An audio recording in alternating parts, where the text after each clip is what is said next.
If you watch that first one, and if you think back to it, you'll remember that on the top part of your any School AI page are these different tabs.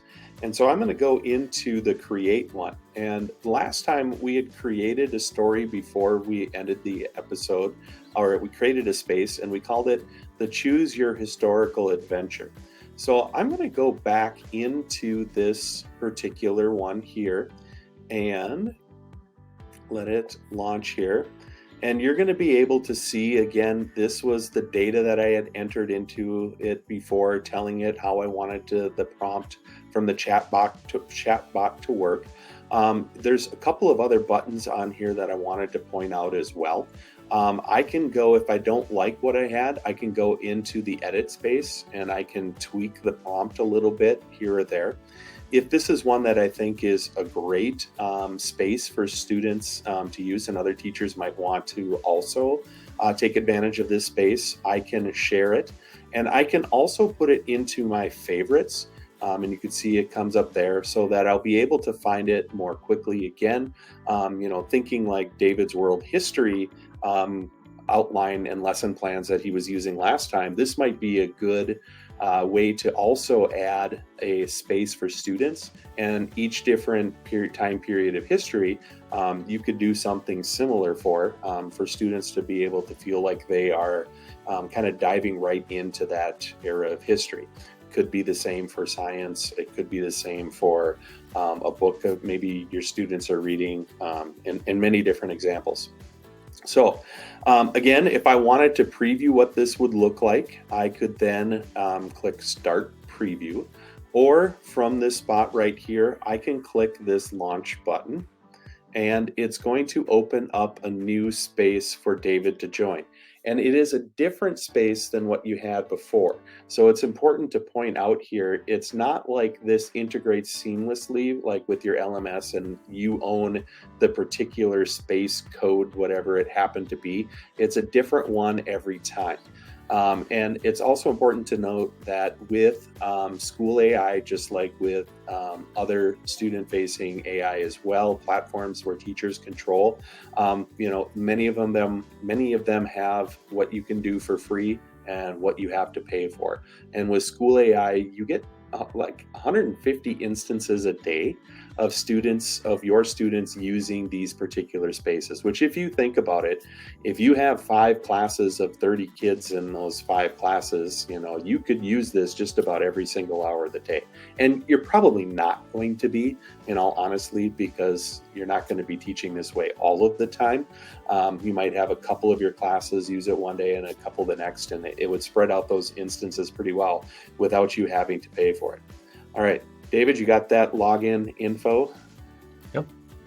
Okay, let's look at this one then from the student side. All right, so same thing here. I'm just going to put in my name and hit join, and I'll be in the space. So, yep, and so just like with our Women Inventors one, this was the Choose Your Historical Adventure. Are you ready to dive into the past and influence history? Let's start by selecting your preferred era: ancient Egypt, the Middle Ages, or the Age of Exploration. Let's go the Age of Exploration. And you could choose a different topic. You don't have to use the ones just suggested by it.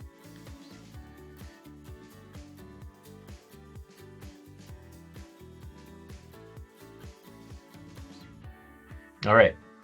I actually like these that Jeremy does because these are cool. It's like where I get to choose which way we go. So this one is saying you're a navigator aboard a small Spanish caravel in the early 16th century.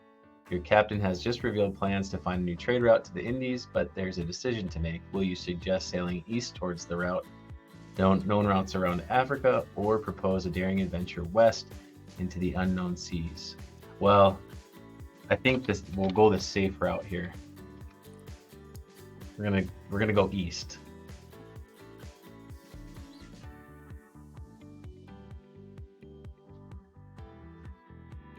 And we're gonna test this and see here.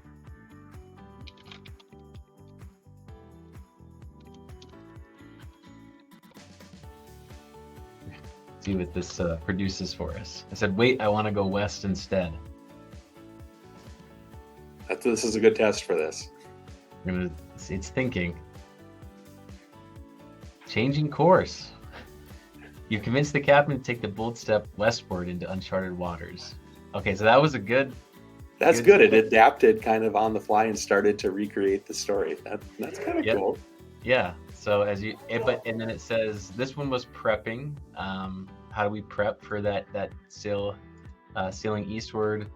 And then this one though, it kind of assumes I changed course and then just assumed the decision had already been made for that part. And it gets me right into we're on the ocean and there's a new decision that has to be made. So do I navigate through the storm or seek shelter? We're going straight ahead. We're going to see what happens. This is like Oregon Trail when you just hold spacebar and you just keep going really fast, but then everyone dies. So we'll see what happens here.